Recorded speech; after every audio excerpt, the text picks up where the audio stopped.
10ஆம் வகுப்பு கணிதத்தில் ஓல்டு கொஷின் பேப்பரில் உள்ள இம்பார்ட்டன்ட் 5 மார்க்ஸ் சம் பார்க்கலாம்.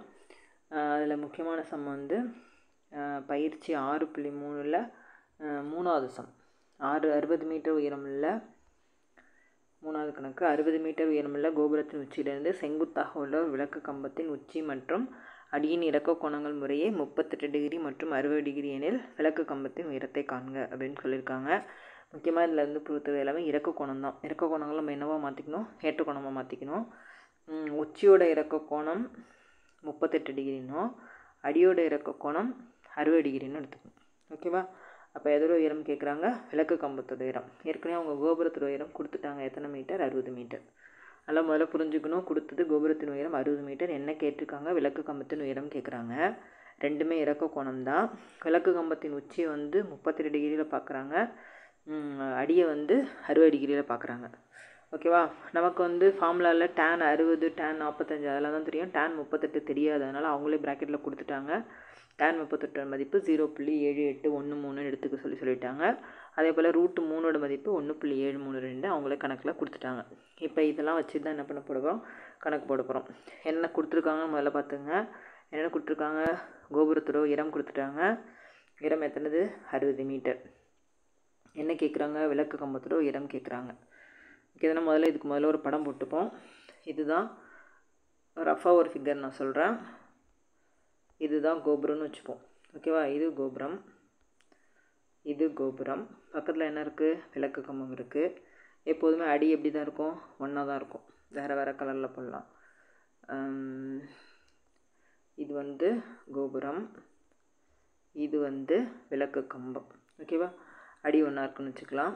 அடி வந்து சேமாக ஒரே தரையில் தான் இருக்குது. இதோட உச்சியை வந்து எதில் பார்க்குறாங்க, எத்தனை டிகிரி கோணத்தில் பார்க்குறாங்க அப்படின்னா 38 டிகிரியில் பார்க்குறாங்க. ஓகேவா? இப்போ ரெண்டும் உங்களுக்கு புரிஞ்சிருக்கும்னு நினைக்கிறேன். இப்போ சம் பார்க்கலாம்.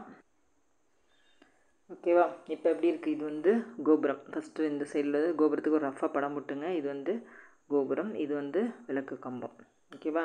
இதோட உச்சி எதில் பார்க்குறாங்க, இறக்க கோணத்தில் பார்க்குறாங்க. இறக்க கோணம் பார்க்குறப்ப நம்ம என்ன செய்யணும், இந்த சைடு ஒரு கோடு போட்டுக்கணும். போட்டால் தான் இறக்க கோணம் கரெக்டாக வரும். உச்சியை பார்க்குறது எத்தனை டிகிரியில், 38 டிகிரி. அதனால் 38 டிகிரி இங்கே தான் குறிச்சிருக்கேன். 38 டிகிரி இறக்க கோணத்தில் பார்க்குற வச்சு இங்கே குறிக்கணும். அந்த 38 டிகிரி இந்த இடத்துல என்னவா மாற்றினோம், ஏற்ற கோணமாக மாற்றினோம். இதெல்லாம் உங்களுக்கு குழப்பமாக இருந்துச்சு அப்படின்னா, உச்சியை பார்க்குறது 38 டிகிரி, அதனால் 38 டிகிரி இங்கே குறிச்சிடுங்க. அடியை பார்க்குறது எத்தனை டிகிரி, 60 டிகிரி, அதனால் இந்த இடத்துல 60 டிகிரியே குறிச்சிங்க. ஓகேவா? எந்த குழப்பமும் வராது. திரும்ப சொல்கிறேன், இது கோபுரம், மேலே உள்ளது என்னது, கோபுரம். இது கோபுரம். உச்சி எத்தனை டிகிரியில் பார்க்குறாங்க, 38 டிகிரியில். அடி எத்தனை டிகிரியில், 60 டிகிரியில். அப்போ இங்கே 38 குறிச்சிங்க, இந்த இடத்துல 60 டிகிரி குறிச்சிங்க.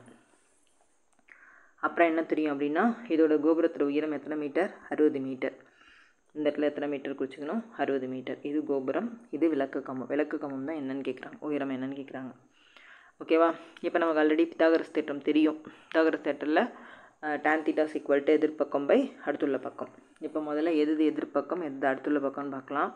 இப்போ கோணம் இங்கே இருக்குது, 60 டிகிரி எங்கே இருக்குது, இந்த இடத்துல இருக்குது. அப்போ இது வந்து என்ன பக்கம், எதிர்பக்கம். இது என்ன பக்கம், இது அடுத்துள்ள பக்கம். எங்கே கோணம் இருக்கோ அதுக்கு எதிராக உள்ள பக்கம் எதிர்பக்கம். இங்கே இந்த எதிர்பக்கம் பை அடுத்துள்ள பக்கம். tan θ = ஃபார்முலா நமக்கு தெரியும், எதிர்பக்கம் பை அடுத்துள்ள பக்கம். இப்போ இந்த ஃபார்முலாவை யூஸ் பண்ண போகிறோம். இந்த செங்கோண முக்கோணத்தை யூஸ் பண்ணிக்க போகிறோம். எந்த செங்கோண முக்கோணம் அப்படின்னா, இந்த செங்கோண முக்கோணம். இதில் வந்து என்ன தெரியாது நமக்கு, அடுத்துள்ள பக்கம் தெரியாது. இது இப்போ தான் கண்டுபிடிக்க போகிறோம். இனிமேல் தான் எதிர்பக்கம் தெரியும், எவ்வளவு, 60. அப்போ ஃபார்முலா என்னது, tan 60 = 60 பை, அதாவது எதிர்பக்கம் பை அடுத்துள்ள பக்கம். எதிர்பக்கம் எவ்வளவு, 60. அடுத்துள்ள பக்கம் என்னது, DE. அப்போ 60/DE. tan 60 மதிப்பு தெரியும். tan 60 மதிப்பு எவ்வளவு, √3. √3 = 60/DE. நமக்கு எது தான் வேணும், DE தான் வேணும். அப்போ DE எங்கே போய்டும், இந்த சைடு போய்டும். √3 எங்கே வந்துடும், கீழே வந்துடும். அப்படியே ஆப்போசிட்டாக மாறிக்கும். அப்போ என்ன ஆகும் அப்படின்னு கேட்டால், அப்போ DE = என்ன வரும், DE இங்கே போய்டும். √3 எங்கே வந்துடும், கீழே வந்துடும். அப்போ DE இந்த சைடு கொண்டு போய்டுவோம். √3 கீழே இறக்கிடுவீங்க. அப்போ என்ன வந்துடும், ஆன்சர் 60/√3 வந்துடும். எப்போதுமே கீழே √3 வந்தால் என்ன சொல்லியிருக்கோம், √3ஆல் பெருக்கி வகுக்கணும்னு சொல்லியிருக்கோம். அதனால் √3ஆல் பெருக்கி வகுத்துருக்கோம்.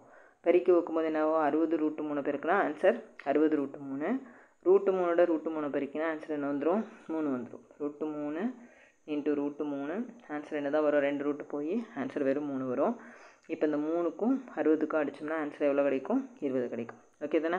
அப்போ 20 இங்கே பக்கத்தில் √3 இருக்கும். ஆன்சர் வந்து 20 √3 மீட்டர். திரும்ப சொல்கிறேன். ஃபஸ்ட்டு இந்த முக்கோணத்தை எடுத்துப்போம். இந்த முக்கோணத்தோட பேர் ஏபிசி. இந்த பெரிய முக்கோணத்தை எடுத்துப்போம். இதில் என்ன கண்டுபிடிக்க போகிறோம்? நமக்கு எதிர்பக்கம் தெரியும். இதை வச்சு அடுத்துள்ள பக்கம் கண்டுபிடிச்சிக்க போகிறோம். அப்போ முக்கோணம் பெரிய முக்கோணத்தோட பேர் என்னது? ஏடிஇ. அதனால் முக்கோணம் ஏடிஇயில் tan θ = ஃபார்முலா என்னது? எதிர்பக்கம் போய் அடுத்துள்ள பக்கம். tan எத்தனை டிகிரி இங்கே கொடுத்துருக்குது? 60 டிகிரி. tan 60 டிகிரி = எதிர்பக்கம் எழுது 60. அடுத்துள்ள பக்கம் தெரியாது, அதனால் டிஇன்னு அப்படியே வச்சுக்கிறோம். tan 60 மதிப்பு எழுது √3 = 60/DE. டிஇ இங்கே போய்டும். √3 எங்கே வந்துடும்? கீழே வந்துடும். அப்போ ஆன்சர் 60/√3 ஆகிடும். கீழே √3 வந்தாலும் என்ன சொல்லியிருக்கோம்? √3 பெருக்கி √3 அளவுக்கு சொல்லியிருக்கோம். அப்போ 60 √3 பெருக்குன்னா 60√3 √3 பெருக்குன்னா 3.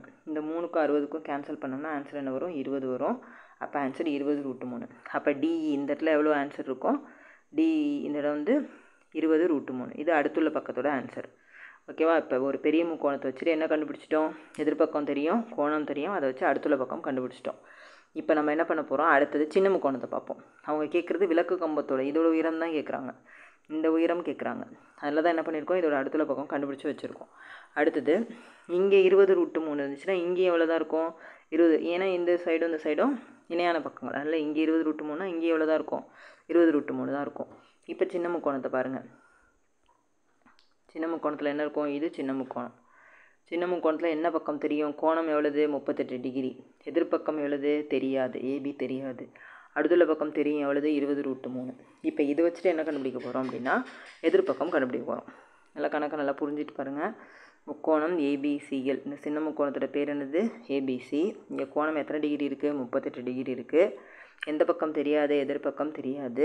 அடுத்துள்ள பக்கம் கண்டுபிடிச்சி வச்சுட்டோம் எவ்வளவு? 20√3. அப்போ இதை வச்சுட்டு என்ன கண்டுபிடிக்க போகிறோம்? இந்த எதிர்பக்கத்தை கண்டுபிடிக்க போகிறோம். ஓகேவா? இப்போ பார்த்தா முக்கோணம் ஏபிசிஎல் tan 38 டிகிரி = எதிர்பக்கம் தெரியாது ஏபி அப்படியே வச்சுருக்கோம். அடுத்துள்ள பக்கம் எவ்வளவு? 20√3 எழுதிட்டோம். tan 38 டிகிரிக்கு நம்ம ஃபார்முலா மனப்பாடம் பண்ணியிருக்க மாட்டோம், அட்டவணை படிச்சிருக்க மாட்டோம். கணக்கிலே கொடுத்துருக்காங்க. tan 38 டிகிரி = எவ்வளோ கொடுத்துருந்தாங்க? 0.7813 கொடுத்துருந்தாங்க. அதை போட்டுட்டோம். ஏபி தெரியாது /20√3. ஓகேவா? இப்போ நமக்கு என்ன வேணும்? ஏபி வேணுமா? ஏபி வேணும்னா இது ரெண்டு என்ன செய்யும்? பெருக்க ஆரம்பிச்சிடும். இரண்டத்தையும் பெருக்கிக்கலாம். இது இங்கே போய் இதோட பெருக்க ஆரம்பிச்சிடும். அப்போ ஏபிசி = 20√3 × 0.7813. 20க்கு 20 போட்டோம். √3 மதிப்பு கணக்கில் கொடுத்துருக்காங்க 1.732. அதோட எதை பெருக்க போகிறோம்? 0.783 பெருக்க போகிறோம். எல்லாத்தையும் ஒன்று ஒன்றா போட்டு பெருக்கி பாருங்கள். பெருக்கினா ஆன்சர் வந்து 27.064 அப்படின்னு போயிட்டே இருக்கும். நம்ம புள்ளிக்கு அப்புறம் 2 நம்பர் மட்டும் எடுத்துக்க போகிறோம். அப்போ ஆன்சர் எவ்வளவு? 27.06 மீட்டர். எந்த இடத்தோட ஆன்சர்? இதோட ஆன்சர் 27.06 மீட்டர். இதோட ஆன்சர். கோபுரத்தோட மொத்த உயரம் எவ்வளவு? 60 மீட்டர். ஓகேவா? அப்போ 60லேருந்து இதை கழிச்சோம்னா இந்த இடத்துல உயரம் கழிச்சிடும். இந்த இடத்துல உயரம் தான் என்னவாக இருக்க போகுது? விளக்கு கம்பத்தின் உயரமாக இருக்க போகுது. கொஞ்சம் கணக்கு கவனமாக போடணும். இப்போ கோபுரத்தின் உயரம் மொத்த உயரம் எவ்வளவு? 60 மீட்டர். இதுலேருந்து இது வரைக்கும் எவ்வளோ இருக்கும்? 60 மீட்டர் இருக்கும். இப்போ நம்ம இந்த ஏபி மட்டும் கண்டுபிடிச்சிருக்கோம். அதர் ஆன்சர் எவ்வளவு? 27.06. 60லேருந்து 27.06 இங்கே கழிச்சிருக்கோம். கழிச்சோம்னா ஆன்சர் எவ்வளோ வருது? 32.94 வருது. இந்த 32.94ன்றது எந்த இடம்? இந்த இடம். இந்த இடம் தான் 32.94. அதே அளவு தான் இந்த இடமும் இருக்கும். அப்போ விளக்கு கம்பத்தின் உயரம் எவ்வளவு? 32.94 மீட்டர். ஓகேவா? இந்த கணக்கு புரிஞ்சிருக்குன்னு நினைக்கிறேன். ஏதாவது டவுட் இருந்தால் சொல்லுங்கள். ஓகே, நன்றி.